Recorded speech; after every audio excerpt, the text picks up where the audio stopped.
Madam, আমার মনে হয় আপনাকে এবার কথা বলে দেখতে হবে।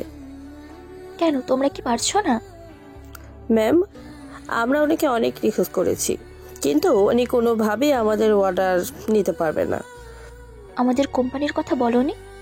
বলেছি, ওনার পেয়ে বলল ওনার স্যার বর্তমানে সবার অর্ডার ক্যান্সেল করে দিয়েছে। তাহলে তো সমস্যা অনেক বেশি, কেননা ডিজাইন ছাড়া তো আমরা তেমন কিছুই করতে পারবো না। আমিও তাই বলতেছি, এখন কি করা যায় ম্যাডাম? ওনাদের বসের সাথে আমার মিটিং করিয়ে দেওয়ার ব্যবস্থা করো। জি ম্যাডাম, আমি চেষ্টা করতেছি। এইদিকে 3 দিন পরে ওরা মিটিংয়ের ডেট পায়। ওরা অফিসে এসে পুরোই অবাক হয়, কেননা অনেক বড় ছিল অফিসটা, তার উপর অনেক পরিষ্কার পরিচ্ছন্ন ছিল পুরো অফিসটা। একটু পরে, ম্যাম, আমাদের 30 মিনিট অপেক্ষা করতে হবে। 30 মিনিট কেন? তুমি ওনাদের জানাওনি আমরা আসবো? জি ম্যাম, ওনাদের বস এখন নাস্তা করবে, তো সেজন্য আমাদের অপেক্ষা করতে হবে। তাছাড়া আমাদের সবার জন্য খাবারের ব্যবস্থা করা হয়েছে, বলেছে সবাই যেন ততক্ষণে খেয়ে নেই। ঠিক আছে, তাই করি তাহলে। ওরা খাবার খেতে থাকে, অন্যদিকে যে যার মতো ব্যস্ত হতে থাকে।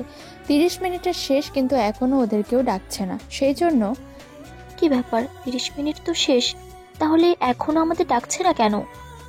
ম্যাম, আপনি বসুন, আমি দেখে আসতেছি। তাড়াতাড়ি করো, ওনার সাথে কথা বলে আমাদের অফিসে এসে কথা বলে নিতে হবে। জি ম্যাম, আপনি বসুন, আমি জেনে আসতেছি। একটু পরে ওখানে ইরা আবিরকে দেখতে পায়। আবির কে তা আপনারা সময়ের সাথে সাথে জানতে পারবেন। এখন চলুন আমরা এটা জেনে আসি আবির এখানে কেন। আবিরও ইরাকে দেখতে পেয়ে ওখানে আসে। কি ব্যাপার, তুই এখানে কেন? আপনাকে তো ঠিক চিনলাম না, তাছাড়া ম্যামকে তুই করে বলতেছেন কেন? তানু, ও আমার ভার্সিটির বন্ধু। তাহলে ম্যাম, আপনারা কথা বলুন, আমি ওই দিকটা দেখতেছি। ঠিক আছে, যাও তুমি। তানু যাওয়ার পরেই ইরা আবির কথা বলতে থাকে। যদিও আবির কিছুটা জানে, কিন্তু ইরা এখনো অনেক কিছুই জানে না। তো এতগুলো বছর পরে আমাদের দেখা, তা ও কোথায়?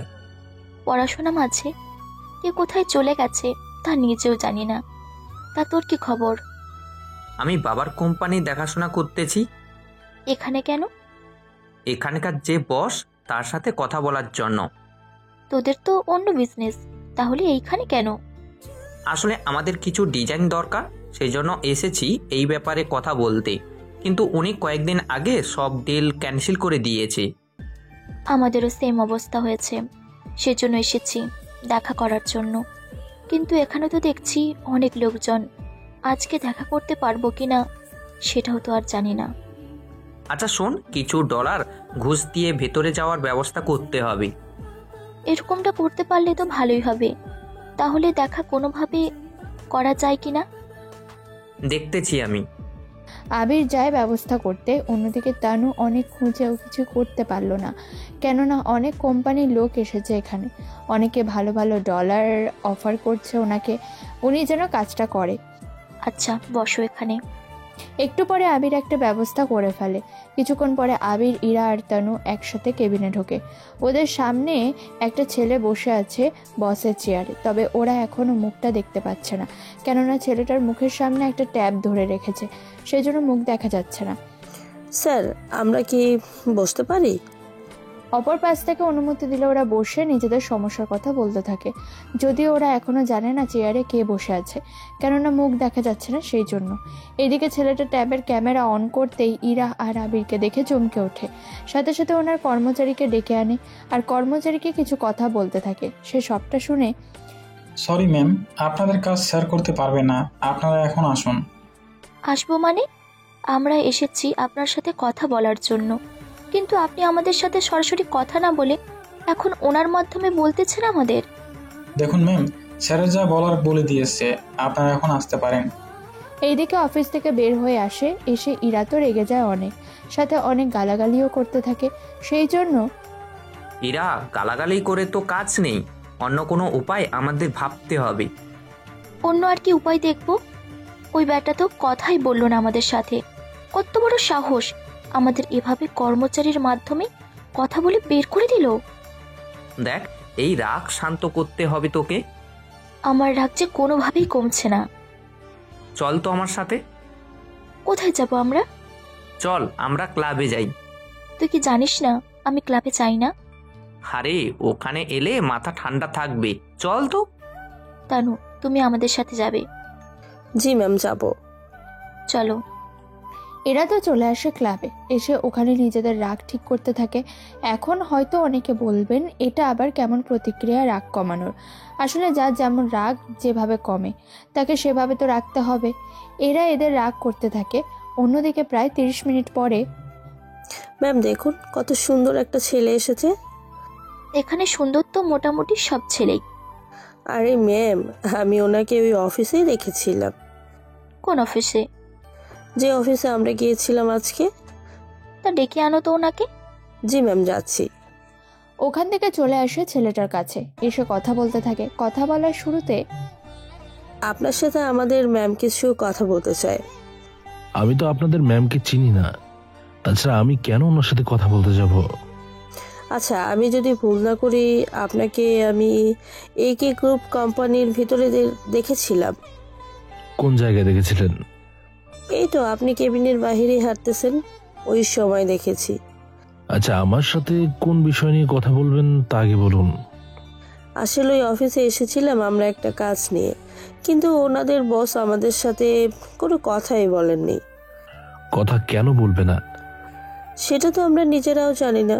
উনি ওনার কর্মচারীর মাধ্যমে আমাদের সাথে কথা বলেছিল। তাছাড়া আমাদের ম্যাডামেতে অনেক অপমান বোধ করেছে। তাই উনি চাইছে আমি যেন ওনাকে এই বিষয়ে সাহায্য করি। এটাই বলার জন্য এসেছি। তানু আকাশকে নিয়ে ইরা আর আবিরের সামনে আসে। ওরা দুজন আকাশকে দেখে চমকে ওঠে, সাথে আকাশও। এবার এই চমকানোর কারণ জানতে চাইলে আপনাদের পূর্বের কাহিনীগুলো জেনে আসতে হবে, তাহলে বুঝতে পারবেন। পূর্বে সকালবেলা কেউ একজন আকাশের মুখে পানি মেরে দেয়। হন্তদন্ত হয়ে বিছানা থেকে উঠে তাকিয়ে দেখে ওর মা। এভাবে কেউ ঘুম থেকে উঠায়? তুই যদি এত বেলা অবধি ঘুমিয়ে থাকিস তাহলে বাজার করবেটা কে? ভাইয়া কি চলে গেছে অফিসে? তোর ভাই অফিসে যাবে নাকি বাজার করবে? তুই সারাদিন তো পড়ে পড়ে ঘুমাস, তুই কি করে বুঝবি ডলার রোজগার করার কতটা যে কষ্ট? আচ্ছা, এত কাহিনী না বলে কি করতে হবে আমাকে সেটা বলো। বেশি কিছু করতে হবে না, তাড়াতাড়ি বাজারে গিয়ে বাজারটা করে আমাকে উদ্ধার কর। আমি কিন্তু চাইলে তোমার কষ্ট কিছুটা কমিয়ে দিতে পারি। সেটা কি করে? বাড়িতে একটা নতুন বউ এলে তোমার সব কাজে সাহায্য করবে। এই বুড়ো বয়সে কি আমি তোর বাবাকে বিয়ে করব নাকি? তুমি বাবাকে কেন বিয়ে করাতে যাবে? তাহলে কাকে করব শুনি? কেন, বড় ভাইয়াকে? ওকে তো বিয়ে করার জন্য বলি, কিন্তু ও তো ভয়েই করতে চায় না।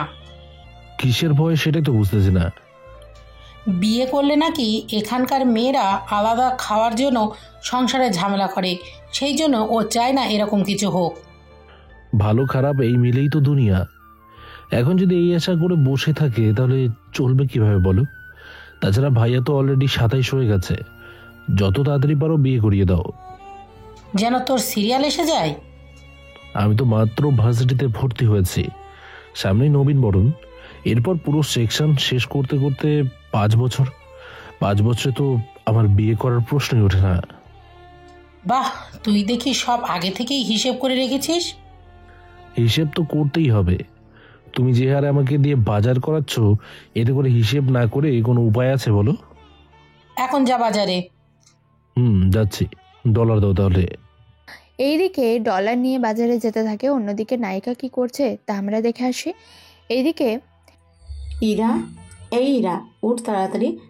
কি ব্যাপার, তুমি এত সকাল সকাল আমাকে ডাকছো কেন? তোকে কি আমি সাধে ডেকেছি? তাহলে যা বলতে এসেছো বলে দাও। তোর আব্বুর সাথে বাজারে যা তো। আমি মেয়ে হয়ে বাজারে যাব? লোকে যদি আমাকে দেখে কি বলবে? তুমি ভাবতে পারছো কি?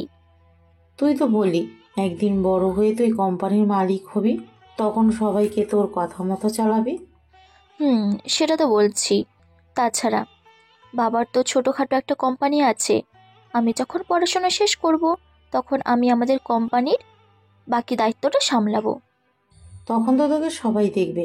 তাছাড়া তোর বাবা কোম্পানি সামলাবে নাকি বাজার সামলাবে? কোম্পানি সামলাবে? তোর বাবা কোম্পানি সামলাবে, তেমনি আমাকে তো বাকি কাজগুলো করতে হবে। তাছাড়া আমি তোর মা হয়ে এখন বাজারে যাব নাকি? বুঝতে পেরেছি, তুমি আমাকে দিয়েই বাজার করাবে। 10 মিনিটের মধ্যে রেডি হয়ে বাজারে যাও। 15 মিনিট সময় দাও, আমি 20 মিনিটে বের হচ্ছি। ঠিক আছে, তাড়াতাড়ি কর। এদিকে 20 মিনিট পরে ইরা বের হয়। অন্যদিকে আকাশ বাজারে এসে মালামাল কিনতে থাকে। ইরা বাজারে আস্তে আস্তে আকাশের বাজার করা শেষ। এদিকে বাজার থেকে বের হতে থাকে, অন্যদিকে ইরা তাড়াহুড়ো করে বের হতে এসে আকাশের সাথে একটা ধাক্কা খায়। এতে পণ্য সবটা ব্যাগ থেকে বের হয়ে যায়। ইরা এসে আকাশের উপরে পড়ে। একটু পরেই ও মা গো, আমার কোমরটা একদম ভেঙে দিল গো। এখন বিয়ের পরে আমার কি হবে গো? এই মেয়ে, তোমার বয়স কত হবে? এই বয়সে এত দূর পর্যন্ত তুমি ভেবে নিয়েছো? সামনে তো তোমার পুরো জীবনটাই পড়ে আছে। সুন্দরী মেয়ে দেখলে হুঁশ থাকে না? এখানে সুন্দরী মেয়ে কোথায় দেখলেন? আমাকে কি চোখে পড়ে না? আয়নায় নিজেকে দেখো তো। একে তো একটা পুচকি মেয়ে, তার উপরে নাক বোচা। এই, একদম পুচকি বলবেন না। আমার বয়স 18 বছর শেষ। তোমাকে দেখে তো মনে হচ্ছে আমার থেকে 3-4 বছরের বড় হবে। বাহ, এরকম হিসেব কই থেকে শিখলে? যার কাছ থেকেই শিখি না কেন, তোকে কেন বলবো? পুচকি মেয়ে বলে কি? নাক টিপলে দুধ বের হবে, আর সে মেয়ের মুখে এত বড় বড় কথা। পড়াশোনা তো কখনো মনে হয় করেই নাই। কি করে বুঝলে? একটু আগে যে কথাটা বললেন, সে কথার ওপরে ভিত্তি করে বললাম। ইরার এমন কথায় আকাশ কিছুটা ভাবতে থাকে। ভাবনার ভঙ্গি দেখে আপনার এই ছোট মাথায় তার ঢুকবে না। সরেন তো আমার পথ থেকে। এরপর থেকে আপনাকে কখনো যেন আমার সামনে না দেখি। তোমার মতো বেশি কথা বলো মেয়েকে আমার একদম পছন্দ না। তার উপরে যে মেয়ের নাক বোচা, তার সাথে তো মোটেও না। একদম আমাকে নাম বোঝা বলে রাখবেন না। তোমার সাথে ধাক্কা লেগেই তো হয়েছে, নাকটা একটু বেঁকে গেছে। সে যাই কে, নেক্সট টাইম আমার চোখের সামনে পড়লে এই আলু টমেটোর মতো পিস পিস করে বড় বড় গামলায় সিদ্ধ করে দেব। রান্না তো পারো বলে মনে হয় না। আপনি কি আমার সাথে ঝগড়া করার জন্য এসেছেন এখানে? যে ঝগড়া করতে পারে সে সবসময় ঝগড়াই করে, আর সবাইকে মনে করে তারাও তার মতোই ঝগড়া করে। আজকে যদি আমার বড় না হতেন তাহলে কি যে করতাম। আগে স্কুলের গণ্ডি তো টপকাও। এই যে আমার স্কুলের গণ্ডি টপকানো শেষ। এই বছর কলেজে ভর্তি হয়েছি, সেজন্য হিসেব করে কথা বলবেন। আল্লাহ না করুক তোমাকে যেন আমার সামনে দ্বিতীয়বার আর না দেখি। তোমার মতো মেয়েকে পরিবার যে কি করে সামলায় কে জানে। কি এত বড় অপমান! মান থাকলে তো অপমান করবো, মুডটাই নষ্ট করে দিল। আমার মুডটাই নষ্ট করে দিল। এই বলে ওরা দুজন দুদিকে চলে যায়। অন্যদিকে আকাশ বাসায় ফিরে ওর মাকে বাজার দিয়ে দেয়। অন্যদিকে ইরাও কোনো মতে বাজার করে বাসায় এনে ওর মায়ের হাতে দেয়। ওর মা তো মুখ দেখে বুঝতে পেরেছে কিছু তো একটা হয়েছে, সেজন্য জিজ্ঞেস করতে থাকে, তোর এরকম অবস্থা হলো কি করে? বাজারে একটা ছেলের সাথে ধাক্কা লেগেছিল। বলিস কি, ছেলেটাকে তুই মারিসনি তো? দোস্ত আমার ছিল, সেজন্য চুপ করে থেকেছি। তুই চুপ করে থাকবি? এটা তো আমার বিশ্বাসই হয় না। কেন বিশ্বাস হয়নি শুনে? তুই তো আমার মেয়ে, সেজন্য আমি সবটা বুঝি। কেন বিশ্বাস হয় না শুনি? কি নিয়ে? তুমি সত্যি আমার আম্মু তো, নাকি আমাকে কুড়িয়ে এনেছো? কুড়িয়ে আনবো কেন? তাহলে তুমি আমার পক্ষ না নিয়ে একটা ছেলের পক্ষ নিতে পারলে। আচ্ছা, এখন এটা বল, তোর কলেজের প্রথম দিন কবে? আগে সিনিয়রদের নবীনবরণ হবে, তারপর আমাদের। আচ্ছা ঠিক আছে। এদিকে কয়েকটা দিন পরে আকাশের নবীনবরণ অনুষ্ঠান হয়। এরপর ওই দিন কোনো ক্লাস হয়নি, সবাই শুধু তাদের রুমটা দেখে গেছে। তার ঠিক 3 দিন পরেই ইরা আসে ওর নবীনবরণে। তবে ওর সাথে ওর বান্ধবী তো ছিল, সেজন্য ওরা অনেক হই হুল্লোড় করতে থাকে। 5 দিন পরে আকাশ ভার্সিটিতে আসে। আসার পরে কিছু ছেলে মেয়ের সাথে ওর বন্ধুত্ব তৈরি হয়, তবে ওরা সবাই অনেক বড়লোক ঘরের সন্তান ছিল। ওইদিকে ভার্সিটি শেষ করে বাসায় ফিরে তখন রাশেদকে দেখতে পায় বসে আছে। ভাইয়া তুমি এই অসময়ে বাসায়? আমার মাথাটা অনেক ব্যথা করছে, সেজন্য ছুটি নিয়ে চলে এসেছি। আচ্ছা তোকে একটা কথা বলি, রাগ করবি না তো? রাগ কেন করব? তুই আমার মাথার একটু টিপে দে তো। আমি বলছিলাম কি, তুমি একটা বিয়ে করো। মাথা ব্যথা আর মাথা টেপার সাথে বিয়ের সম্পর্ক কি? সম্পর্ক তো আছেই। কিরকম সম্পর্ক? এই যে, তাহলে ভাবি তোমার মাথাটা টিপে দেবে, এতে তোমারও আরাম লাগবে। এত ঘুরিয়ে পেঁচিয়ে কথা না বলে সোজা করে বল। বলছিলাম কি, তুমি একটা বিয়ে করে নাও। দেখো, তুমি যদি বিয়ে করো তাহলে মাকে ভাবি সাহায্য করতে পারবে। এতে তুমিও সকালে ভালোভাবে খেয়ে বেরোতে পারবে। তাছাড়া তুমি আর বাবা তো সারাক্ষণ বাহিরেই থাকো। আমিও ভার্সিটিতে গেলে আস্তে আস্তে প্রায় বিকেল হয়ে যায়। মাকে সারাক্ষণ বাসায় একা একা থাকতে হয়। কিন্তু তুই তো জানিস এখানকার মেয়ে কেমন হয়। ওরা বিয়ে করে না আসতেই সংসারে ঝামেলা শুরু করে দেয়। টিভিতে সিরিয়াল তো দেখতেই পাচ্ছিস, তার উপর তুই বেকার। যদি তোর এই বেকারত্ব নিয়ে তোর সাথে ঝামেলা করে তখন কিন্তু তুই দোষ দিতে পারবি না, সেটা আমি আগেই বলে রাখলাম। পরে বলবি বড় ভাই বিয়ে করে চেঞ্জ হয়ে গেছে। কি যে বলো না ভাইয়া, এরকম কিচ্ছু হবে না। তাহলে মাকে বল মেয়ে দেখার জন্য। বিয়ে করবে তুমি, তাহলে তোমারই তো বলাটা দরকার। কিন্তু ভাবি তোর বেশি দরকার। তাছাড়া আমি আমার বিয়ের কথা কিভাবে বলি? তাও কথা ঠিক। অবশ্য আমি মাকে বলেছিলাম তোমার কথাটা। মা তো বললো তুমি রাজি হলেই দেখা শুরু করে দেবে নাকি ওনারা। যাক, তাহলে তো ভালোই হবে। তুই তাহলে কোথায় বল? ঠিক আছে, বলছি। পরের দিন আকাশ ওর বাবা মা দুজনকেই কথাটা বলে। ওনারা রাশেদের মত জানতে চেয়েছিল, তখন ব্যাপারটা আকাশ সামলে নেয় এবং ওনাদেরও রাজি করাতে থাকে। এরপর শুরু হয় মেয়ে দেখার পালা। একে একে প্রায় 5টা মেয়ে দেখা শেষ হয়ে যায়, কিন্তু কাউকে তেমন একটা ভালো লাগেনি। এতগুলো মেয়ে দেখছি কিন্তু কাউকে তো ভালো লাগেনি। তা আমি কি করব ভাইয়া? তাছাড়া বাবা মা তোমরা ঘটককে বলনি আমরা কেমন মেয়ে খুঁজছি? আচ্ছা, আর গুনে গুনে 3টা মেয়েকে দেখব, এর ভিতরে কাউকে বিয়ে করে নেব। আচ্ছা, তাই করো। এইদিকে পরের দিন আকাশ আসে ভার্সিটিতে। ওখান থেকে ক্লাসরুমে যাবে, তখনই একটা মেয়ের সাথে ধাক্কা লাগে। সামনে তাকিয়ে ওরা দুজন দুজনকে দেখে চমকে ওঠে। তাই তুই এখানে কেন? আমাকে ফলো করতে করতে এই ভার্সিটি পর্যন্ত চলে এসেছিস? সিনিয়রদের সাথে কিভাবে কথা বলতে হয় তা কি জানো না? তুই কোন দিক দিয়ে সিনিয়র রে? আমাকে দেখে কি সিনিয়র মনে হয় না? মোটেও না, উল্টো তো মনে হচ্ছে একই ইয়ারে পড়ি আমরা। মনে হচ্ছে মাথার সাথে সাথে চোখটাও গেছে তোমার।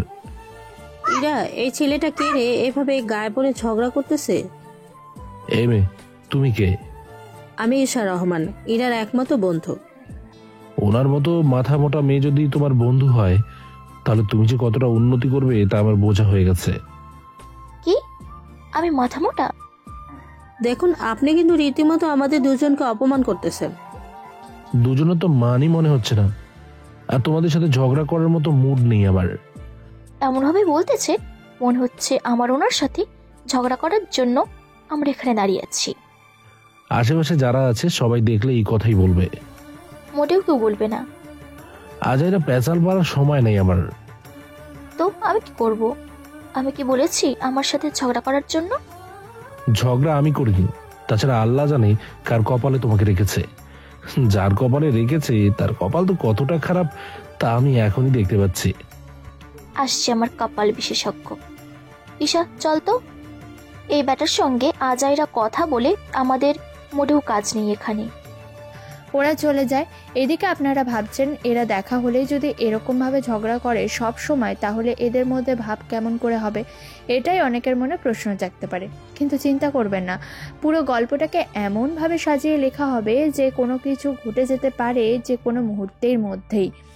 পরে ওরা যে যার রুমে এসে ক্লাস করতে থাকে। ক্লাস শেষ করে আকাশ ক্যান্টিনে আসে, এসে নাস্তা করতে থাকে। ওখানেও ইরার সাথে দেখা, সাথে ওর বান্ধবী তো আছেই। আপনি এখানেও? পুরো ক্যান্টিনটা কি তোমরা দুজনে কিনে নিয়েছো? আমরা কেন কিনে নিতে যাব? তাহলে আমি এখানে কেন এসেছি? এটা নিয়ে তোমরা বাধা দিচ্ছ কেন? দেখুন ভাইয়া, আপনি আমাদের সিনিয়র বলে আমরা আপনাকে কিছু বলছি না, তার মানে এই নয় যে আমরা কিছু করতে পারবো না। ওরে আল্লাহ, এই পুচকিমে বলে কি? এইটুকু বয়সেই এত বড় বড় কথা বলতে শিখে গেছো? সামনে তো এখনো অনেকটা সময় পড়ে আছে তোমাদের, তখন তো দেখা যাবে তোমরা কাউকেই বাদ দেবে না। ঈশা, তোকে না বলেছি এই বজ্জাত ব্যাটার সাথে কোনো কথা বলবি না? তারপরেও কেন এত কথা বলছিস তুই? এরা এখনো চলে যায়। এইদিকে আকাশ এটাই ভেবে পাচ্ছে না কি করবে ও। এরা দুজন এতটা ঝামেলা করে। ওই দিনের মতো ক্লাস শেষ করে চলে আসে বাসায়। বিকেলে রাশেদ বাসায় ফেরে। ভাইয়া চল, আমরা বের হব। এখন আবার কোথায় যাবি? তোর জন্য মেয়ে দেখা তো বাকি আছে, সেগুলো তো দেখতে হবে। কিন্তু বাবা মা দুজনেই তো বাসায় নেই, ওদের ছাড়া আমরা দুজনেই যদি যাই, কেউ মেয়ে তো দেখাবে না, উল্টো বের করে দেবে। তাহলে অপেক্ষা করি বাবা মা আসা অবধি। সেটাই করি। আচ্ছা, একটা কথা বলতো। কি কথা? ভার্সিটির মধ্যে কোনো ঝামেলা কি হচ্ছে তোর? কেন বলতো? তোর কথা শুনে মনে হচ্ছে ওখানে তোর সাথে কেউ ঝামেলা করে প্রতিদিন।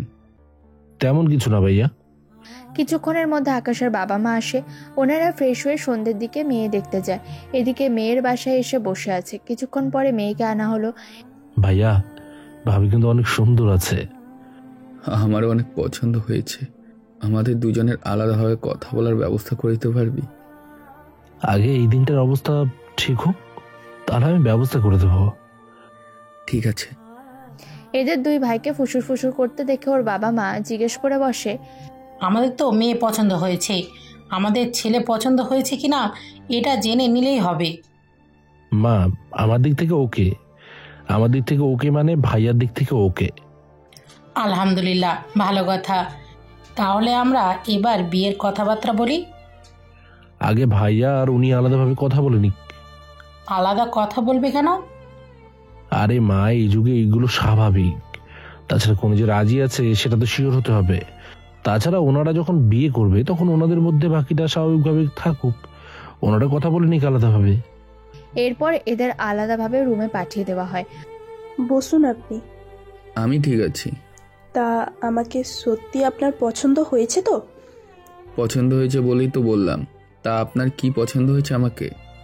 আমার পছন্দ আর অপছন্দের কোনো কিছু কি আর যায় এসে যায় বলুন?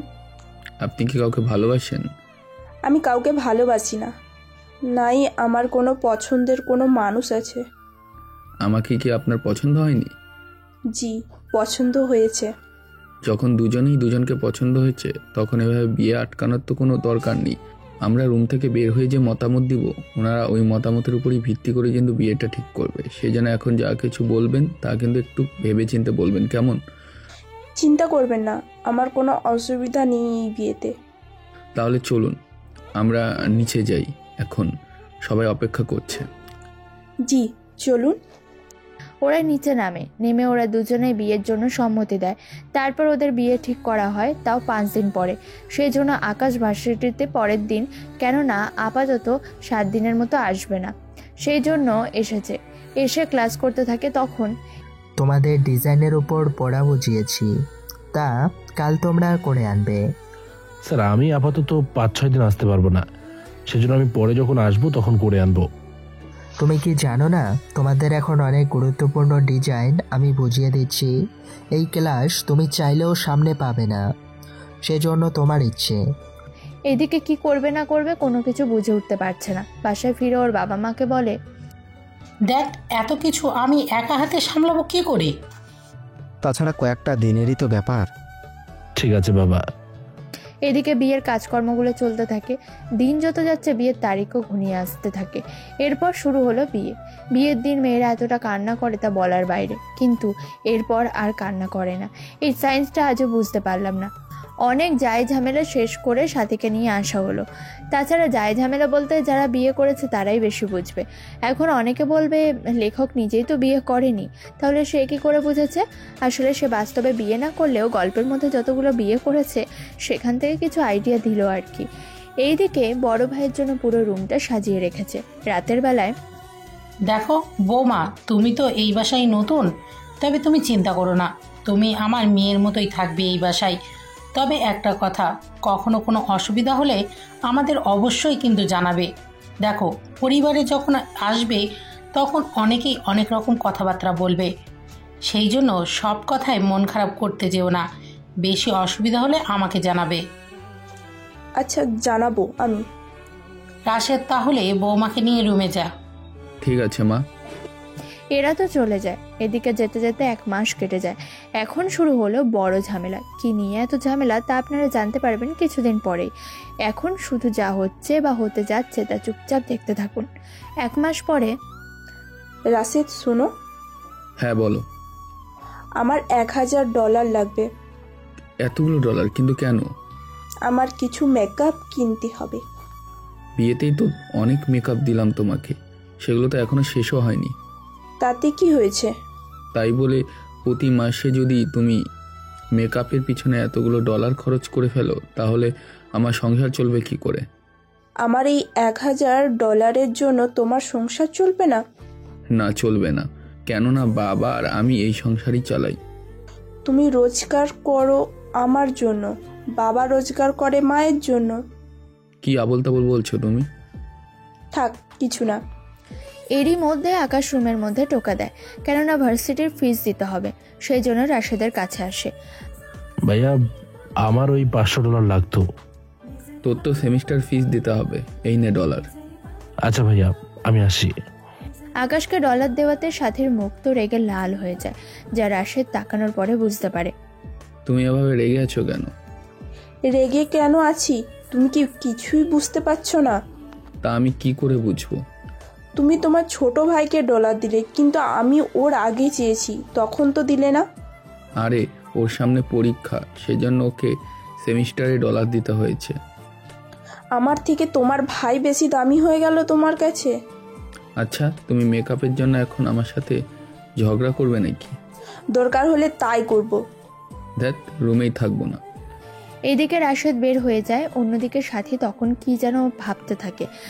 তাছাড়া সাথীর এই ভাবনা কিন্তু গল্পটাকে অন্যদিকে মোড় দিয়ে নিয়ে যাবে, কেননা এরপর কি হতে চলেছে তা বোঝা বড়ই মুশকিল। কেননা এখান থেকে গল্পটা একটা নতুন দিকে মোড় নিতে যাচ্ছে। এইদিকে সাথীর মনে তখন অনেক বুদ্ধি চাটতে থাকে। সে সব বুদ্ধি আপনারা আরও পরেও জানতে পারবেন। এখন বাকি কাহিনীগুলো দেখে আসি। এইদিকে ভার্সিটিতে এসে ডলার জমা দেয়, তখন ওখানে ইরার সাথেও দেখা হয়। তুমি এখানে কি করে? ফিস জমা দেওয়ার জন্য এসেছি, কিন্তু কিভাবে কি করব বুঝে উঠতে পারছি না। অসুবিধা কোথায়? ফর্মটা পূরণ করতে পারছি না। তা আমি সাহায্য করব কি? তাহলে তো আমার জন্যই ভালো হয়। আকাশ ফর্মটা পূরণ করে দেয়, কিভাবে ডলারগুলো জমা দিতে হবে সেটাও বলে দেয়। ধন্যবাদ আপনাকে। কি বললেন? আমি ঠিক শুনতে পাইনি। কানে কি কম শুনেন? কানে ঠিকই শুনি, কিন্তু মাঝে মাঝে অপ্রত্যাশিত কোনো কথা শুনতে অসুবিধা হয়। বললাম আমাকে সাহায্য করার জন্য ধন্যবাদ। আচ্ছা, আমরা কি বন্ধু হতে পারি? সিনিয়র জুনিয়র কি কখনো বন্ধু হতে পারে না? কেন কেন? আমি চাইলে তোমাকে তুই বলেও বলতে পারবো, কিন্তু তুমি চাইলে সেটা পারবে না। তাছাড়া আমারই সাথে আড্ডা দেওয়ার মতো পরিস্থিতি তুমি তৈরি করতে পারবে না। তাহলে কি চাও? আপাতত তুমি আমার সাথে ভালো ভালো কথা বলো, আমি দেখি পরবর্তীতে এটার কি নাম দেওয়া যায়, মানে সম্পর্কটা কোন পর্যন্ত নেওয়া যায় সেটাই দেখবো। ঠিক আছে, আপনার মোবাইল নাম্বারটা দিন। কলে, এফবিতে, ইমোতে, হোয়াটসঅ্যাপে সবটাই অ্যাড করে নিব। তারপর সারাক্ষণ শুধু চ্যাট করেই যাব। এতে আরো ভালো সম্পর্ক তৈরি হবে। এইটুকু বয়সে এত কিছু ভেবে নিয়েছো? আমি তো সবটা ব্যবহার করি। তাছাড়া আমি এখন চলি। ইরা চলে যায়। এদিকে আকাশও ক্লাসে এসে ক্লাস করতে থাকে। তখন স্যার ওদের বিভিন্ন ডিজাইন দেখাতে থাকে। তোমরা এই ডিজাইনটা দেখো, কোনো পোশাকের সাথে কোনো পোশাকটা ভালো মানাবে এবং কি কি ডিজাইন দেওয়া যায় এটার উপরে তোমরা কিছু স্যাম্পল কালেক্ট করবে। তারপর সেগুলো অনুযায়ী লিখে আনবে আর আমাকে দেখাবে। ঠিক আছে স্যার। এইদিকে ইরা আর আকাশের সারাক্ষণ কথা চলতে থাকে, কখনো অডিও আবার কখনো ভিডিও কলে। এভাবে 10 দিনে ওরা নিজেদের অনেক বেশি জেনে নিয়েছে। পরের দিন ওরা যখন ভার্সিটিতে আসে তখন ইরার সাথে একটা ছেলেকে দেখতে পায় কথা বলতে, সেই জন্য ওখানে আসে। ইরা ছেলেটাকে? আমার সাথে এক ইয়ারে পড়ে, তবে সেকশন আলাদা। আগে তো কখনো দেখিনি ওকে। নতুন ভর্তি হয়েছে, আমার থেকে বাকিটা জানতে চেয়েছে আর কি। তাই ইরা, ওনাকে তো চিনলাম না। উনি আমাদের 2 ব্যাচ সিনিয়র। আসসালামু আলাইকুম ভাইয়া। ওয়ালাইকুম সালাম। তাই ইরা, তোমার সাথে আমার কথা আছে। চলো তাহলে। ওরা ভার্সিটির ভিতরে একটা বাগান আছে, ওখানে যায়। ওখানে কথা বলতে থাকে। 7 দিন পরে আমার জন্মদিন, এটাই তোমাকে জানাতে এসেছি। আমার থেকে কি লাগবে? এমন কিছু গিফট যা তুমি এর আগে কখনো কাউকে দাওনি। আমি মোটামুটি আমার সব বন্ধু বান্ধবীদের অনেক কিছু গিফট দিয়েছি। এইগুলোর বাইরে? এর বাইরে আর কি থাকতে পারে? আছে অনেক কিছু। আমি তো বুঝতে পারছি না। তোমার হাতে এখনো অনেক সময় আছে, তুমি ভেবেচিন্তে জানাও। ঠিক আছে। এইদিকে ইরা তো ভাবতে থাকে। অন্যদিকে আকাশ যখন বাসায় ফেরে তখন দেখতে পায় বাসার সবাই ওর দিকে তাকিয়ে আছে অন্য দৃষ্টিতে। কি ব্যাপার, তোমরা এরকম ভাবে তাকিয়ে আছো কেন? আর ভাবি কোথায়? তোর ভাবি এই চিঠিটা লিখে ওর বাবার বাড়িতে গেছে। কি আছে এই চিঠিতে? তুই নিজে এটা পড়ে দেখ। আকাশ চিঠিটা পড়ে দেখে, পড়ে নিজে বিশ্বাস করতে পারছে না ওর ভাবি এরকম কিছু ওর নামে লিখতে পারে। বিশ্বাস করো ভাইয়া, আমি আমি এরকম কিছুই করিনি। তাহলে কি তোর নামে এইগুলো মিথ্যা মিথ্যা বলছে? বলতেই তো পারে। আমার ভাবতেও ঘৃণা হচ্ছে, তুই আমারই সন্তান। ওকে আমি আজকেই বের করে দেব এই বাসা থেকে। এইসব কি মা বাবা, তোমরা আমাকে বের করে দেবে সত্যি মিথ্যা যাচাই না করেই? দিব। কিন্তু আমি যাব কোথায় আর থাকবো কোথায়? তা আমরা জানি না। আচ্ছা, আমি ভাবির সাথে কথা বলতে চাই। ঠিক আছে, আমি তোর ভাবিকে বলছি বিষয়টা। বলো। রাশেদ সাথীকে কল দেয়, তারপর কথা বলতে থাকে। কথা বলার শেষে আকাশ তোকে ওদের বাসায় যেতে বলেছে। তা ওখানে নিয়ে গিয়ে আবার উল্টো পাল্টা অনেক বদনাম করিয়ে দেবে আমার। বদনাম তো যা করার অনেক আগেই করেছিস, নতুন করে আর কি বাকি আছে করার? আচ্ছা, আমি পার্কে দেখা করব, ভাবিকে বলো ওখানে আসতে। ঠিক আছে, বলে দেখি। রাশেদ কথা বলে সবটা ঠিক করে রাখে। পরের দিন সাথী আর আকাশ দেখা করে পার্কে। আচ্ছা ভাবি, আমি কি এমন ক্ষতি করেছি আপনার যে আমার থেকে পরিবার কেড়ে নিচ্ছেন? তুমি কি বুঝতে পারছো না কেন আমি এরকম করতেছি? বোঝার জন্যই তো এখানে আসা আমার। দেখো, তোমাদের বাড়িতে বউ হয়ে আসার পর থেকে আমার ঠিক মতো খরচও তোমার ভাই দিচ্ছে না, সবাই তোমাকে দিচ্ছে। সেজন্য আমি ইচ্ছা করে এইসব কথা লিখেছি। আপনি কি জানেন পরিবারের সবাই এখন আমাকে কতটা খারাপ চোখে দেখছে? আরে ওটাই তো আমি চেয়েছি, সবাই তোমাকে খারাপ চোখে দেখুক।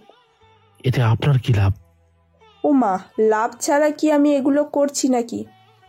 আচ্ছা, কিরকম লাভ একটু শুনি আমি।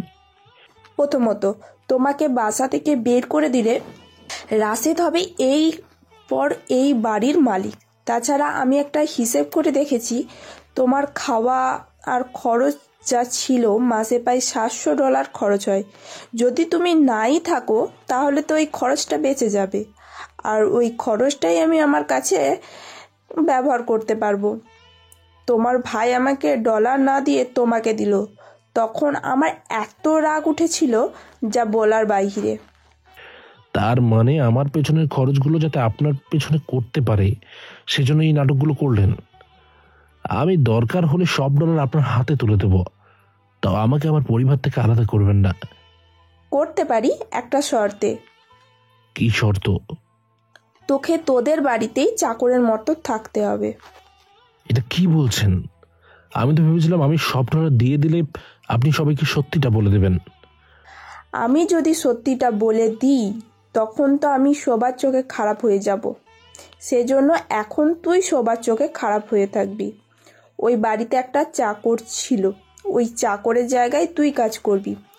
আর এই ধর বাজার করা, ও যে কাজগুলো করে সেগুলো করতে পারিস। তুই তো এ বাড়ির ছেলে, সেই জন্য তোর রুমেই থাকতে পারিস। তোকে থাকা খাওয়ার বাহিরে $1ও দেওয়া হবে না। তাছাড়া আমি এমন কিছু বলেছি তোর নামে, তোর আর কেউ ভালোবাসার তো দূরের কথা, তোকে কেউ ছেলে বলেই পরিচয় দিবে না। তুই যদি তোর পরিবারের সুখে দেখার ইচ্ছে থাকে তাহলে আমার কথাই চলতে হবে। যদি আমি তা না করি? প্রথমে তোমার ভাইকে তোমার বাবা মা থেকে আলাদা করব আমি। যদিও তোমার ভাই আমার কথা না শুনে তাহলে আমি তোমার ভাইয়ের নামে থানায় মামলা দেব, সাথে তোমার বাবা মা। এক কথায় তোর পুরো পরিবার জেলে থাকবে, বুঝলি? প্লিজ এমনটা করবেন না, আমি আপনার সব শর্তে রাজি আছি। এই তো ভালো ছেলে, তাহলে আমি কালকেই ফিরে আসতেছি। তবে একটা কথা, এই গোপন তথ্য যদি কাউকে বলেছিস তাহলে তোর পুরো পরিবারকে আমি জেলে ঢুকানোর ব্যবস্থা করব। তুই এখন যা, আমি কালকে আসতেছি, তখন না হয় সবটাই বলবো বাকিদের। ঠিক আছে। পরের দিন সাথী চলে আসে। সাথীকে দেখে পরিবারের বাকিরা অনেক খুশি হয়। বৌমা, তুমি এসেছো? আমরা জানতাম তোমার কোথাও ভুল হচ্ছে, সেই জন্যই তুমি চলে এসেছো। আমি কিন্তু এখানে এমনি এমনি আসিনি। তাহলে কি জন্য এসেছো? আমি চাই আপনারা আকাশকে এই বাসায় কাজের ছেলের মতন রাখবেন। কি বলছো?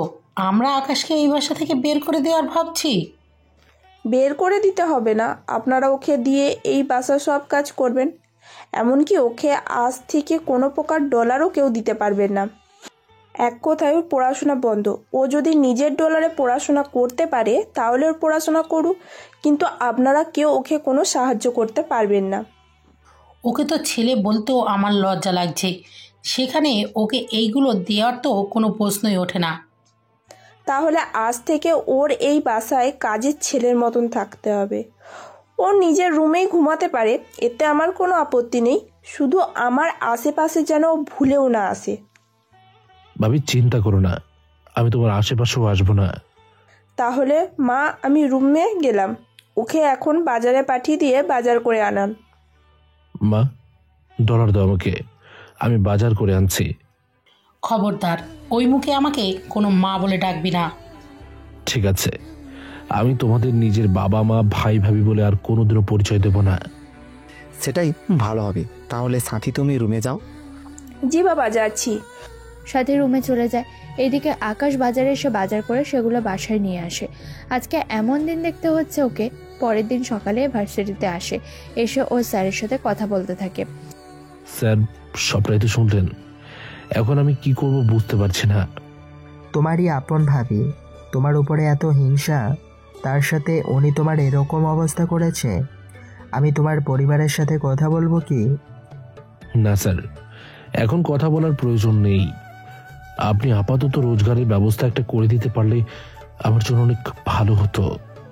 আমি কিছু কোম্পানির সাথে কথা বলে দেখি, তাহলে তুমি ওদের কিছু ডিজাইন তৈরি করে দিও, এতে তোমাকে ওনারা ডলার দিবে। যদি ওনাদের পছন্দ হয় তাহলে তোমাকে অনেক ডলার দিবে। তাহলে ব্যবস্থা করে দিন। ঠিক আছে, আমি 3 দিন পরে তোমাকে জানাবো। ঠিক আছে স্যার, আমি অপেক্ষায় থাকলাম। এদিকে আকাশ তো বাসায় আসে দুপুরের দিকে। এক কথা বাসায় এখনো সবার থেকে আলাদা, এক কথা কেউ ওকে কোনোভাবে পাত্তা দিচ্ছে না। এদিকে দুপুরে খাবার জন্য টেবিলে এসে বসতে যাবে। তুমি টেবিলে বসেছো কেন? তাহলে কোথায় বসবো? কাজের লোকেরা যেভাবে বসে বসে খায় সেখানে যাবে। দেখো ভাবি, এটা কিন্তু বেশি বাড়াবাড়ি করে ফেলছো। তুই কি চাস আমি আমার আসল রূপ সবাইকে দেখাতে শুরু করি? না থাক। সত্যি তুই কতটা অপদার্থ, যাদের সুখের জন্য তুই এতটা ত্যাগ স্বীকার করতেছিস, অথচ তারা আমার কথাগুলোই সত্যি নাকি মিথ্যা তা জানার চেষ্টা করলো না। কি করব, ওরা তো আমার পরিবার, পরিবারের ক্ষতি হোক তা আমি চাইবো কি করে? তাছাড়া একজনের জন্য যদি বাকিরা সুখী থাকতে পারে তাহলে এখানে ক্ষতির কি আছে? বাহ, এত ভাবিস তোর পরিবারের জন্য, অথচ দেখ তারা তোর জন্য এতটুকুও ভাবে না। ওটাই তো আমার জন্য ব্যাড লাক। এই বলে নিচে বসে খাওয়া শুরু করে। রাতে ডিজাইন বানাতে থাকে। এদিকে ইরার সাথে ও কথা বলতে থাকে। পরের দিন সকালে, আকাশ, আমার সাথে বাজারে আয় তো। তুমি কেন বাজারে যাবে? বাজারে যাওয়ার দায়িত্ব তো ওর।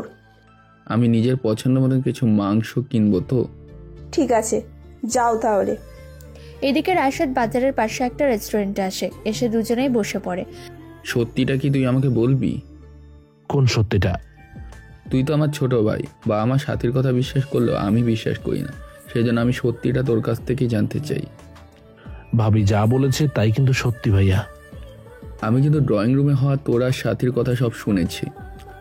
আমি সত্যিটা বলে দিলে সংসারে যে আগুন লেগে যাবে, তার সাথে পুরো সংসারটাও ভেঙে যাবে। তুই শুধু আমাকে সত্যিটা বল। তার আগে তোমাকে একটা কথা দিতে হবে। কি কথা? আমাদের মধ্যে যা কথা হবে তা পরিবারের কেউ যাতে জানতে না পারে। এক কথায় শুধু তোমার আর আমার মধ্যেই সীমাবদ্ধ থাকবে। এমনকি এই কয়েকটা দিন ধরে যেভাবে সবাই আমার সাথে ব্যবহার করে যাচ্ছে, তুমিও সেম ভাবে ব্যবহার করবে। এক কথায় আমি যে ওই পরিবারের সন্তান তা তুমি নিজেও স্বীকার করবে না। এটা কি ধরনের কথা? তুমি যদি তোমার আচরণ চেঞ্জ করে নাও, সেটা যদি ভাবি বুঝতে পারে, তাহলে সংসারটা পুরোটাই ভেঙে যাবে। সংসার বাঁচানোর জন্য তুই নিজেকে এভাবে কষ্ট দিবি? কিছু করার নেই আমার। কিন্তু কেন সেটা তো বল। কারণ ভাবি যদি সত্যিটা বুঝতে পারে তুমি সব জেনে গেছো, তাহলে পরিবারে অশান্তি হবে। এমনকি ভাবি যে আমার নামে মিথ্যে বলেছে সেটাও যদি প্রকাশ পায়, তাহলে কিন্তু ভাবি সবার কাছে অপরাধী হয়ে যাবে। তুই কি চাস এটা নিয়ে সংসারে ঝামেলা হোক? ঝামেলা চাস না বলে তুই কি নিজেই কষ্ট করে যাবি? যাব। আমার একজনের জন্য যদি 4 জন লোক সুখী থাকতে পারে, তাহলে আমার মনে হয় ওটাই আমার করা দরকার। আচ্ছা শোন, আমি তোকে লুকিয়ে লুকিয়ে ডলার দিয়ে যাব, তোর যখন লাগবে আমাকে বলিস। ভাবি জানতে পারলে অশান্তি হবে। এমনিতে তুমি আমাকে ডলার দিয়েছো, অথচ ভাবির মেকআপ কেনার জন্য দাওনি বলে অনেক কথাই বলেছে আমাকে। সমস্যা নেই, পরিবারের সামনে থাকবো একরকম আর ওদের চোখের বাইরে থাকবো আরেক রকম, কিন্তু সাথীকে তো আমি কোনোভাবে ছেড়ে দেব না। এমনটা করো না, তাহলে ভাবি বুঝে যাবে। চল বাজার করে আসি। ওরা বাজারে এসে মাংস কিনে নেয়, কেননা কালকে আকাশের জন্মদিন, সেটা রাশেদ জানে, সেই জন্য মাংস কিনে নেয়। বাজার থেকে ফেরার সময় কিছু ডলার আকাশকে দেয় খরচ করার জন্য। এদিকে ওই মাংস রান্না করতে থাকে। এইদিকে সাথী, এই সাথী, কি হয়েছে বলো? মাংস হতে আর কতক্ষণ লাগবে? কি ব্যাপার, তুমি মাংসের জন্য এতটা উতলা হয়ে আছো কেন? আজকে শুধু মাংসের ভুনা খাবো। সাথে রুটি অথবা ভাত তো নিবে। লাগবে না, শুধু মাংস খাবো। তুমি একটা কাজ করো, ওই বাটির পুরো 1 বাটি মাংস তুমি আমাকে রুমে নিয়ে আসো। সবটা তুমি একা খেতে পারবে তো? পারবো, তুমি নিয়ে আসো। 10 মিনিট পরে সাথে মাংস নিয়ে রুমে আসে, এসে রাশেদকে দেয়। তুমি খাও, আমি বাবা মাকে খাবার দিচ্ছি। একটা কাজ করো, তুমি বাবা মার সাথে একসাথে খাবার খেয়ে রুমে আসিও। কিছু বাটি? আমার খাওয়া হয়ে গেলে আকাশকে ডেকে ওকে দিয়ে পাঠিয়ে দেব। সেটাই ভালো হবে, ওর জন্য মাংস ছাড়া কিছু তরকারি রেখে দেবো। ওকে বলবে বাটি নিয়ে এসে সেগুলো যেন নিয়ে খেয়ে নেয়। ঠিক আছে, বলবো আমি। সাথে যাওয়ার পরেই রাশেদ আকাশকে কল দিয়ে আসতে বলে। এইদিকে 2 ভাই মিলে পুরো 1 বাটি মাংস খেয়ে নেয়। সাথে কথা তো চলতেই থাকে। এদিকে সিঁড়ি দিয়ে কারো আসার শব্দ শুনতে পায়, সেজন্য প্ল্যান মতো বাটি হাতে আকাশ দাঁড়িয়ে আছে আর রাশেদের হাত ধুয়ে দিচ্ছে, যা সাথী এসে দেখতে পায়। কি ব্যাপার, ও এখানে কেন? আমার তো খাওয়া শেষ, সেজন্য ওকে দিয়ে বাটি নিচে পাঠানোর জন্য ডেকেছি। তাছাড়াও সে ফাঁকে ওকে দিয়ে হাতও ধুয়ে নিলাম। ভালোই করেছি না? এই না হলে আমার জামাই বইয়ের অপমানের প্রতিশোধ এইভাবেই নিবে, বুঝলে? কুচু না ছাই? দাঁড়িয়ে আছিস কেন? যা নিচে যা, তারপর ওখানে তোর জন্য খাবার রেখেছি, সেগুলো খেয়ে এখান থেকে বিদায় হতো। এদিকে বাটি নিয়ে নিচে নামে, তারপর ওর খাবারগুলো ফ্রিজে রেখে দেয়, কেননা পেটে তো জায়গাই নেই, সেই জন্য রেখে দেয়। এই খাবার খেয়ে সকালে বের হয়ে যেতে পারবে। রাতে ইরা আকাশকে উইশ করে। তা আমার গিফট কালকে পেয়ে যাবে, সেই জন্য দুপুরে রেস্টুরেন্টে দেখা করো, তারপর পার্কে যাব আমরা। ঠিক আছে, আমি চলে আসবো। এইদিকে দুপুরে ওরা রেস্টুরেন্টে একটা কেবিন নিয়ে নেয়। এইদিকে খাবার অর্ডার করে নেয়। Happy birthday Akash. Thank you. আজকে আমার তরফ থেকে তোমাকে ট্রিট দেব, সাথে গিফটও। দাও তাহলে। চোখ বন্ধ করো। বন্ধ করলে দেখবো কি করে? এই গিফট দেখা একদম নিষেধ। কি গিফট রে বাবা, আমাকে দেবে অথচ আমি দেখতেও পারবো না? আছে, সেটা অনেক স্পেশাল। এখন তোমার চোখ বেঁধে তারপর দিব। ঠিক আছে, তবে বেশিক্ষণ কিন্তু চোখ বেঁধে রাখা যাবে না। মাত্র 1 মিনিট। আচ্ছা, দাও বেঁধে তাহলে। চোখ বেঁধে দিয়ে ইরা গিফট দিতে থাকে। গিফট পেয়ে আকাশ তো অনেক খুশি। এবার কি গিফট দিল তা শুধু ইরাই জানে, তবে আকাশ শুধু অনুভব করেছে, সেজন্য ও নিজেও জানে আকাশ কি পেয়েছে গিফট হিসেবে। 10 মিনিট পরে বাঁধন কি খুলে দেব? দাও। বাঁধন খুলে দিলে গিফট কিন্তু পাবে না। তাহলে চোখ বাঁধাই থাকুক। এরপর 20 মিনিট পরে আকাশের চোখের বাঁধন খুলে দেয়। লজ্জায় ইরা তো আকাশের দিকে তাকাতে পারছে না। তুমি এমন গিফট চেয়েছো আমার থেকে যা আমি কাউকে কখনো দেইনি, আর নাই দেখিয়েছি কখনো। আজকে তুমিই প্রথম যাকে আমি গিফট হিসেবে সেটাই দিয়েছি। তা এখন বলো, গিফট পছন্দ হয়েছে কি? অনেক পছন্দ হয়েছে, যা আমিও কারো কাছ থেকে প্রথম পেয়েছি। তুমি কিছু বলতে চাইলে বলো। আজকে আমি তোমাকে ফিরিয়ে দেব না। যদি আরও কিছু চাওয়ার থাকে আমি সেটাও তোমাকে দিব। I love you Ira. I love you too Akash. এরপর আবারও দুজন দুজনকে জড়িয়ে ধরে, কেননা ওরা দুজনেই দুজনকে ভালোবেসে ফেলেছে। রেস্টুরেন্টে খাবার খেয়ে পার্কে ঘোরাঘুরি করে ওরা নিজেদের বাসায় চলে যায়। বাসায় ফিরে দুজনেই অনেক খুশি হয়। আকাশ, তুমি এখন থেকে আমাদের ভবিষ্যৎ নিয়ে চিন্তা করবে। আমাদের পড়াশোনা শেষ হয়ে যাক, এর ভেতরে ছোটখাটো কাজ তো করতে পারবো। আমার বাবার একটা ছোট্ট কোম্পানি আছে, আমার ইচ্ছে সেটাকে বড় করে তোলার। সেজন্য তুমি আমাকে মোটামুটি 5 বছরের জন্য কোনো বিয়ের প্রেশার দিতে পারবে না। এত চিন্তা কেন করছো? তাছাড়া আমার নিজেরই তো পড়াশোনা শেষ হতে আরো 3 বছরের বেশি লাগবে। এরপর রেজাল্ট দেবে, তারপর আমি কোনো একটা কোম্পানিতে ঢুকবো। সব মিলে 5 বছর কেটে যাবে। আমার কিন্তু কলেজের পরে সবসময় দেখা করব, এতে মনেই হবে না আমরা দুজন দূরে আছি। ঠিক আছে, তুমি এখন তোমার রুমে যাও। ইরা ওর রুমে চলে যায়। পরের দিন এসে ওর স্যারের সাথে কথা বলে। আকাশ, তোমার বিষয়ে আমি কথা বলেছি অনেক ছোট ছোট কোম্পানির কাছে। বুঝতেই তো পারছো তুমি এখনও প্রফেশনাল হওনি, সেই জন্য ছোট কোম্পানি দিয়ে শুরু করতে হবে। তা তোমার ডিজাইনগুলো এনেছো তো? জি স্যার, এখানে আছে। দাও আমাকে। ওনাকে দিয়ে দেয় ডিজাইনগুলো। উনি ডিজাইনগুলো দেখতে থাকে। দেখতে দেখতে ডিজাইনগুলো মোটামুটি চলে, তাছাড়া তুমি এতটাও প্রফেশনাল না যে এর চেয়ে ভালো কিছু লিখবে। জানি আমি, তারপরেও চেষ্টা করে যাব। ঠিক আছে, থাকো তাহলে, আমি গেলাম। কি ব্যাপার, তুমি ক্লাসে যাওনি? স্যারের সাথে একটু আলাদা করে কাজ ছিল, সেজন্য দেখা করে নিলাম ওনার সাথে। আচ্ছা, আমি আমার সেকশনে গেলাম। এই নাও, এটা খেয়ে নিও। কি আছে এতে? তোমার জন্য বানিয়েছি, আমার নিজের হাতে। কে বলবে কেমন হয়েছে। আমি ছুটির পরে এসে নিয়ে যাব। ঠিক আছে। ওখান থেকে ক্যান্টিনে এসে খুলে দেখে মাংস রান্না করেছে। সেই জন্য দেরি না করে মাংসগুলো খেয়ে বক্স আবার ধুয়ে নেয়। তারপর বক্সের ভিতরে কিছু একটা রেখে দেয়। এইদিকে ইরা যখন বক্স নিতে আসে, আচ্ছা শোনো, আমি বক্স ধুয়ে নিয়েছি। তুমি কেন করতে গেলে? কি ব্যাপার, তুমি কি মাংস খাওনি? খেয়েছো তো? তাহলে এত হালকা কেন লাগছে? তোমার জন্য কিছু রেখেছি, সেটা তুমি রুমে খেয়ে নিও। আমার জন্য আবার মাংস কেন রাখতে গেলে? মাংস না, অন্য কিছু। ঠিক আছে, আমি গেলাম। কিছুক্ষণ পরে আকাশ বাসায় ফিরে আসে। ওখানে আসতেই, ওই, তোকে প্রতিদিন ভার্সিটিতে যেতে হবে কেন? বাসায় আমি কাজ শেষ করে যাই, কোনো কাজ ফেলে রেখে যাই না। কি আমার মুখের উপরে কথা? থাপ্পড় দিয়ে সব দাঁত ফেলে দেবো। হাত কিন্তু আমারও আছে, তবে এটা ভুলে যাবে না আপনি আমার ভাবি হন। মালিক যদি কর্মচারীর গায়ে হাত তুলতে পারে, তাহলে কর্মচারীও নিজের আত্মসম্মান বোধের জন্য মাঝে মাঝে মারতেও পারে। বাহ, তোর তো দেখি অনেক কথা ফুটেছে। ফুটেছে। তোমার মতো এত নিচু মানুষের কথা যেন আর অন্য কারণ না হয়। এদিকে সাথী আকাশের নামে এরকম আজে বাজে কথা ওর পরিবারের কাছে বলতে থাকে। ওনারা শোনার পরে আকাশকে থাপ্পড় দেয়। তোর সাহস কি করে হলো তোর ভাবিকে থাপ্পড় দেওয়ার? চুপ করে আছিস কেন? উনি যে আমাকে থাপ্পড় দিয়েছে সেটা কি বলেনি? ও তোর বড় ভাবি, তোর অপকর্মের জন্য তোকে থাপ্পড় দিতেই পারে। উনি কার ভাবি? কেন তোর ভাবি? যেখানে তোমরা আমাকে নিজেদের ছেলে বলে মেনে নাও না, সেখানে উনি আমার ভাবি হয় কি করে? তোমরা আমাকে বাসার কাজের লোকের মতো করে রেখেছ, তাহলে কাজের লোকেরও কিন্তু আত্মসম্মান বোধ আছে।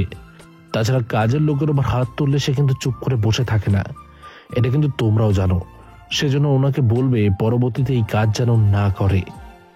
এই কথাগুলোর সাথে দাঁড়িয়ে দাঁড়িয়ে শুনতে থাকে। যদিও সাথীর তখন কিছু করার ছিল না। দেখতে দেখতে মাস কেটে যায়। এভাবে 2 বছর কেটে যায়। আকাশ এখনও ওর পরিবারের কাজের লোক হয়ে আছে। তবে এখানে আকাশ ওর নিজের একটা বিজনেসও তৈরি করে নিয়েছে। সেটা হলো ডিজাইন দিয়ে। কেননা ডিজাইন তৈরি করে আকাশ অনেক ডলার কামিয়েছে। সেই ডলার দিয়ে একটা বিজনেস তৈরি করতে থাকে। এই সব কিছু সবার থেকে লুকিয়ে রেখেছে, এমনকি ইরাও জানে না। এইদিকে ইরার সামনে ফাইনাল পরীক্ষা। তখন, এরা তোমার তো পরীক্ষা, সেজন্য তুমি ভালো করে পড়াশোনা করো। হ্যাঁ, আমাকে অনেক পড়াশোনা করতে হবে। ঠিক আছে, আমি এখন রাখি তাহলে। এদিকে ইরার পরীক্ষা শেষ হয়ে যায়। পরীক্ষা দিয়ে বের হওয়ার সময় আকাশকে কিছু মেয়ের সাথে দেখতে পায়। সেই জন্য ওখানে চলে আসে। এই মেয়েগুলোকে? এরা আমাকে দাঁড় করিয়ে পরীক্ষা সম্পর্কে জিজ্ঞেস করতে থাকে। মিথ্যে বলবে না। সত্যি বলছি আমি। এরা কল গার্ল, এদের ছেলেরা ভাড়া করে নিয়ে গিয়ে, আর তুমি ওদের সাথে এভাবে? আরে আমি কি জানি নাকি? তুমি জেনেই বা কি করবে? তাও আমাদের নিয়ে কি কথা বলছিল? আসলে উনি আমাদের 3 জনকে 3 রাতের জন্য ভাড়া করতে চায়, সেটা নিয়েই দাম করতেছে। আকাশ, ছি, তুমি এত নিচে নামতে পারলে? বিশেষ করে আমি এইসবের কিছুই জানি না। এরই মধ্যে আরেকটা মেয়ে এমন একটা কথা বলেছে যা শুনে ইরার রাগ তো আরো বেশি বেড়ে গেল। তোমার সাথে আমার কোনো সম্পর্ক থাকতে পারি না। আজকের পর থেকে তুমি কখনো আমার সাথে যোগাযোগ করবে না। আমার কথাটা তো শোনো। তোমার কোনো কথাই শোনার ইচ্ছে আমার নেই। আমার রিলেশন এখানেই শেষ। তোমার মতো একটা ক্যারেক্টারলেস ছেলের সাথে আমি কখনো রিলেশন করব না। তুমি এর আগেও তোমার পরিবারের সাথে এরকম কাহিনী করেছো। সে কথা তোমাকে কে বললো? তোমার ভাবি বলেছে। একদিন তোমাকে কল করেছিলাম, সেটা তোমার ভাবি রিসিভ করে আমাকে সবটা বলে। আমি তখন বিশ্বাস করিনি, কিন্তু আজকের ঘটনার পর তো পুরোপুরি বিশ্বাস হয়ে গেছে আমার। সেজন্য তুমি আর আমার সাথে যোগাযোগ করবে না। এই বলে ইরা চলে যায়। এতে আকাশ ওখানে কান্না করতে থাকে। এইদিকে মেয়েগুলো কোথায় হারিয়ে যায়, নয়তো জিজ্ঞেস করে নিত ওরা কেন এরকমটা করেছে। তখনই ওখানে আবির চলে আসে। কিরে, কেমন দিলাম? মানে কি? মানে হচ্ছে তোকে আর ইরাকে আলাদা করে দিলাম। এখন ইরা শুধুই আমার, বুঝতে পারলি? এই বলে আবির চলে যায়। তখন বুঝতে বাকি রইল না যে এই সব আবিরের কাজ ছিল। এদিকে ইরা ওর পরিবার নিয়ে এই শহরটা ছেড়ে দেয়, কেননা ওর ফাইনাল পরীক্ষা শেষ, এরপর অন্য ভার্সিটিতে ভর্তি হবে সেই জন্য। এইদিকে আকাশ বাসায় এসে ওর পরিবারকে ছেড়ে দিয়ে বেরিয়ে পড়ে ওই বাসা থেকে। যাবার আগে ওর বাবা মায়ের রুমে একটা মেমোরি রেখে যায়, সাথে এটাও লিখে দেয় মেমোরিতে থাকা অডিওটা যেন ওনারা শোনে। এইদিকে পুরো অডিও শুনে ওনারা কান্না করতে থাকে। তবে কি ছিল সেই অডিওতে তা আপনারা পরেও জানতে পারবেন। এদিকে আকাশ অন্য কোথাও থাকা শুরু করে, ওখান থেকে ভার্সিটিতে আসে। স্যার, আমি একটা ছোটখাটো কোম্পানি দিয়ে শুরু করতে চাই। এতে তো ভালো কথা। তা কবে থেকে শুরু করবে? আপাতত আপনার সাহায্য লাগবে। একটা ছোটখাটো ডিজাইন কোম্পানি, যার দেনার দায়ে কোম্পানি চলতে পারছে না, ওরকম একটা হলেও হবে। ঠিক আছে, আমি তোমাকে জানাবো। তবে তোমার ডিজাইন কিন্তু এখন অনেক কোম্পানি কেনার জন্য আগ্রহ দেখাচ্ছে। সত্যি বলছেন স্যার? তোমাকে এখন আরও বেশি পরিশ্রম করতে হবে। একটা কথা মনে রেখো, 2-3টা বছর কষ্ট করো, তাহলে দেখবে এরপর তোমার তেমন কোনো কষ্টই হবে না। আমি নিজেও তেমনই কিছু করতে চাই। তাহলে ভার্সিটি আপাতত ছেড়ে দাও। আর একটা বছর আছে। হবে। ডলার দরকার তোমার। অলরেডি তোমার ডিজাইন অনেক নেওয়া শুরু করে দিয়েছে, সেজন্য তোমাকে আরও বেশি করে ডিজাইন বানাতে হবে। আচ্ছা স্যার, চলি। ডিজাইন বানাতে বানাতে অনেক ভালো একটা ডিজাইন তৈরি করে ফেলে, যা আকাশ একটা গ্রুপে দিয়ে দেয় বিক্রি করার জন্য। কিন্তু কিছুক্ষণ পরে অনেক লোক সেই ডিজাইন কেনার জন্য অফার করতে থাকে। একে একে ওই ডিজাইনের দাম বাড়তে থাকে। কিছুক্ষণ পরে সেই ডিজাইন $10,000 বিক্রি করে দেয়। সে খবরটা জানায় ওর স্যারকে। স্যার, আমি বিক্রি করে দিয়েছি আমার একটা ডিজাইন। ওকে, ওই ডিজাইনে তোমার প্যাটেন্ট দিয়ে দিয়েছো তো? হ্যাঁ স্যার, দিয়েছি। একদম ছোট করে, যা সহজে সবার চোখে পড়বে না। ভালো করেছো। তুমি তাহলে তোমার ভবিষ্যৎ এখন করতে থাকো। ঠিক আছে স্যার। কি বলে যে আপনাকে ধন্যবাদ দেবো সে ভাষা আমার নেই। আচ্ছা স্যার, চলি আমি। তোমার জন্য একটা ছোটোখাটো কোম্পানি আমি কিনেছি, তুমি ওটাতে কাজ শুরু করতে পারো। ঠিক আছে স্যার, তাই হবে। অন্যদিকে ইরা বসে আছে ওর কোম্পানিতে। এদিকে আবির ইরাকে কল দেয়। কল কেন করেছিস? দেখেছিস, তোকে আমি অনেকবার বলেছি এই আকাশকে বিশ্বাস করিস না, কিন্তু তুই তো আমার কোনো কথাই শুনলি না। দেখ, ওইসব পুরনো কথা আমি মনেই রাখতে চাই না। আমার তো মনে হয় তুই আকাশকে এখনো ভুলতে পারিসনি। আমি ওকে ভুলে গেছি, আর তুইও আমার সাথে আর যোগাযোগ করবি না। আরে আমি কি করলাম? যা করেছিস তাই অনেক। রাখি আমি। ইরা আর আবিরের ওই দিনই কথা শেষ হলো। অন্যদিকে আকাশ রাশেদকে কল দেয়। তুই বাড়িতে ফিরে আয়। কার বাড়িতে? আমাদের বাড়িতে। আমার কোনো বাড়ি নেই। বাবা মা ওনারা ওনাদের ভুল বুঝতে পেরেছে। এরকম বাবা মা তো চাইনি আমি, যে বাবা মা একবারও সত্যিটা কি সেটা জানতেও চাইল না। ওনারা না হয় একটা ভুল করেছে। এখন আমি আর সাথী বাবা মার সাথেই থাকছি, তবে বাবা মার সাথীর সাথে কথা বলে না। নতুন করে আবার কি হয়েছে ওখানে? তুই ওই অডিও রেখে আসার পর। তারপর কি হলো?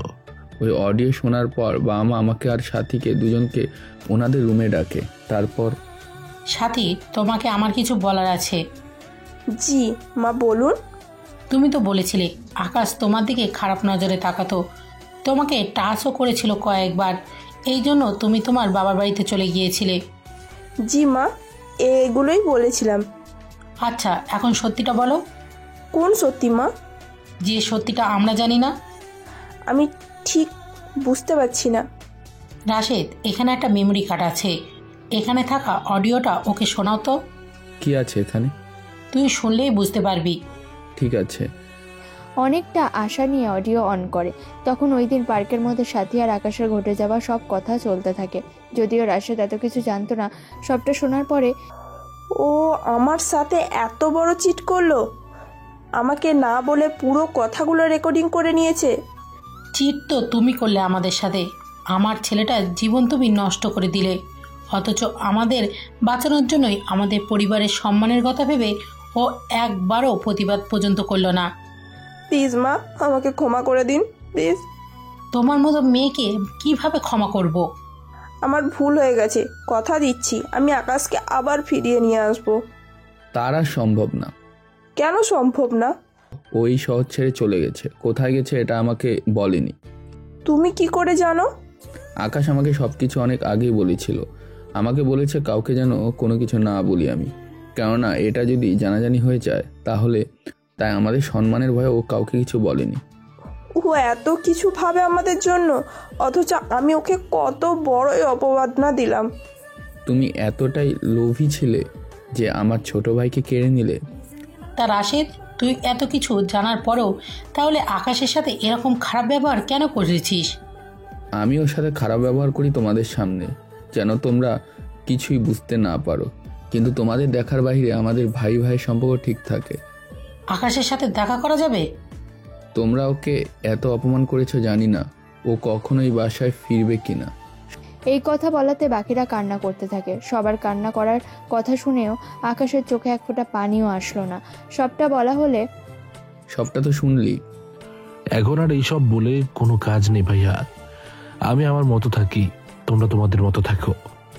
তোকে একটা কথা বলার জন্য কল দিয়েছি। কি কথা? সাথী প্রেগনেন্ট, দুদিন পরেই ডেলিভারি। কোন হাসপাতাল? রাশেদ হসপিটালের নাম আর কিছু ডিটেলস বলে দেয়। দুদিন পরে আকাশ ঠিকই ওই হসপিটালে আসে বাচ্চাটাকে দেখার জন্য, কেননা দোষ তো করে বাচ্চার মা, বাচ্চা তো কোনো দোষ করেনি। এইদিকে বাচ্চার জন্য একটা স্বর্ণের চেইন এনে বাচ্চার গলায় পরিয়ে দেয়। যদিও তখন সাথে ঘুমাচ্ছিল, রুমে তেমন কেউই ছিল না।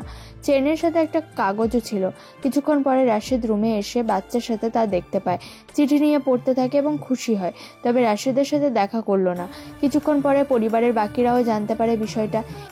দেখলে তো, আমার ছোট ভাই কিন্তু তার দায়িত্ব ঠিকই পালন করে গেছে। আমাদের সাথে দেখা করে কেন গেল না? আমি যে ওর কাছে মাপ না চাওয়া পর্যন্ত নিজেকে ক্ষমা করতে পারবো না। ওটা আমি জানি না, কেন করেনি দেখা। এইদিকে কাহিনী শেষ। অন্যদিকে আরও 1 বছর যাওয়ার পরে আকাশ অনেক উন্নতি করে ফেলে।